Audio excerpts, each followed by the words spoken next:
Labas. Agnė. Mama. Mano motinystės istorija kol kas chronologiškai trumpa, bet jau emociniais patyrimais turtinga. Pradėkime nuo iššūkio apžvalgos. Pirmojo mėnesio emocijų uždaužimas. Kiekvienas šuns plaukas per smegenis eina. Vaiko verkimas iš visų pusių pagalbos šauktis verčia, skambinti, googlinti, į konsultacijas važinėti. Vis netinkantis vyro tonas siūlant pagalbą ir šiaip, kodėl tai pagalba, jei vaikas abiejų. Emociniai kalniukai sulaistyti ašaromis, tiek grožio, tiek džiaugsmo stebint naujagimį, tiek fizinio, emocinio sunkumo gyjant po gimdymo. Dar plius netikėti iššūkiai santykiuose su tėvais, ribų perženginėjimai, nekalti patarimai bei skaudantis empatijos trūkumas, kai labiausiai to reikia. Antrojo mėnesio dvejonės – duoti čiulptuką ar ne, migdyti kartu ar loveliai, vystyti ar ne, duoti krūtį kada nori ar bandyti palaikyti 2-3 valandų tarpus, migdyti dienos miegeliams ant rankų ar ne, išnaudoti vaiko miegą produktyviai ar ne, eiti į mėsą socializuotis ar ne, teisintis dėl viso to prieš kitus patarinėjančius ir klausinėjančius ar ne. Trečiojo mėnesio akistata su savimi be ritmo paieškos, kaip suprasti ir spėti patenkinti savo poreikius, kaip suvaldyti lūkesčius savo ir vyrui, kaip spėti išspręsti buities klausimus, kaip turėti pertraukas nuo nuolatinės atsakomybės, kaip nevartoti stereotipinių frazių auginant vaiką, kaip rasti prasmės rutinoje ir pastebėti kasdienius pokyčius, kaip kūrybiškai ir šviesiai žiūrėti bei spręsti kylančius iššūkius santykiuose su vyru, tėvais ir pačia savimi. O dabar džiaugsmai ir jau spėtas užgyventi dėkingumo kraitelis. Mūsų vaiko ramumas, pozityvumas ir poreikių aiškumas, nuo pat pradžių užgimusi meilė jam ir švelnumas. Įveiktos antrojo mėnesio dvejonės atrandant, kas veikia mums ir mūsų vaikui ir vis mažesnis poreikis teisintis prieš kitus. Po pirmo mėnesio izoliacijos sugrąžinta socializacija, draugų vizitai su maistu į namus, susitikimai parkuose bei kavinėse ir išlindimas į miesto renginius. Palengvinta buitis, miestui ir miškui pritaikyti vežimai, vintedas greit išaugamiems rūbeliams, atrastos patogiausios sauskelnės, iPhone'as sentimentalioms nuotraukoms, robotas siurblys šuns plaukams ir kebabai į namus. Daugiau laiko refleksijai savo, ramiai užduodami klausimai, pokyčių priėmimas, kartais lengviau, kartais sunkiau. Sąmoningos diskusijos, santykių su savim ir vyru skaidrumas bei transformacija.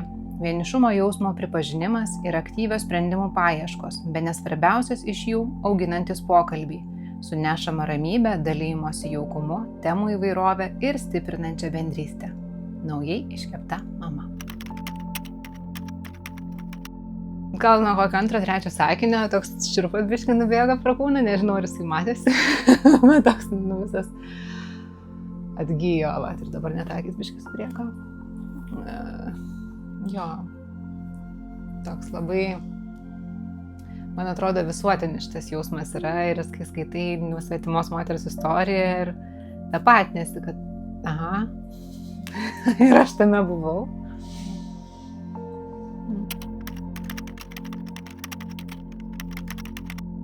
Turbūt ta pati pradžia, kur pirmojo mėnesio emocijų uždaužimas, kur kiekvienas šuns plaukas per smegenis eina, vaiko verkimas iš visų pusių, pagalbos šauktis verčia, vis netinkantis vyro tonas siūlant pagalbą. Ir šiaip, kodėl tai pagalba, jei vaikas abiejų?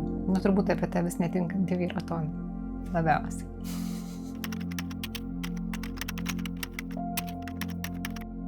Aš būdama šalia naujos šeimos jaučiuosi biški tokia glaistytoja. Stengiuosi parodyti, kad ne viskas taip yra aštru, kaip dabar atrodo, bet taip, kad dabar atrodo, kad tai aštru, taip yra. Tai yra natūralu taip jausti, bet stengiuosi truputį praskleisti tą užuolaidą ir pasakyti, bet bus geriau.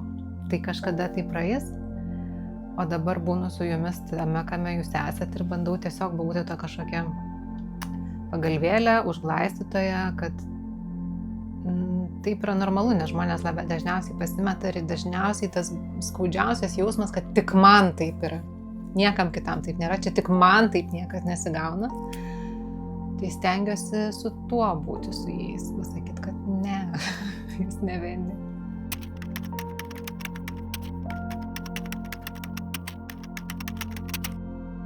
Pagalba iš šalies, kiek jinai jos turi, nes vienai auginti vaiką yra beprotiškai sunku. Vienai turiu galvoje, net jeigu ir yra šeimos nariai, bet jie labai anksti grįžta į darbus, labai vėlai pareina iš jų ir praktiškai visą dieną moteris yra izoliacijoje su vaiku. Tai čia turbūt mums tas karantinas covidinis yra labai geras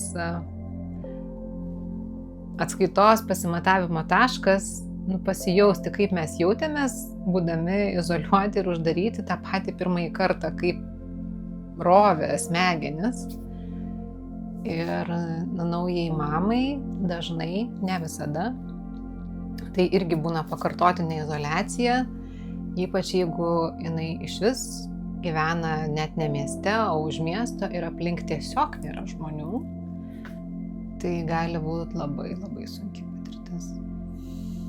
Tai to poilsio ir tų žmonės yra resursai, kurie gali padėti tiek savo buvimu, kad jie yra, kad yra su kuo pasikalbėti, su kuo tiesiog pabūti, išeiti. Aš visada klausiu moterų, ar jūs turite draugių, kurios turėtų mažų vaikų, čia kažkur aplink netoliese, nes tai, kad ten per messengerį susirašyti, kaip tau sekas ir kuo tu gyveni, ar tavo vaikas jau moka vartytis, ar jau tavo vaikas ropoja, bet kad tiesiog atrasti arba susikurti mamų bent mažytę grupelę esančių fiziškai netoli, kur gali nieko nesikalbėti, susirašom, einam, kaip susitikti kažkur ir galbūt nieko nekalbėti, bet kito žmogaus buvimas šalia, man atrodo, motinystė yra didžiausias resursas ir vienai auginti vaiką izoliacijoje yra sunku.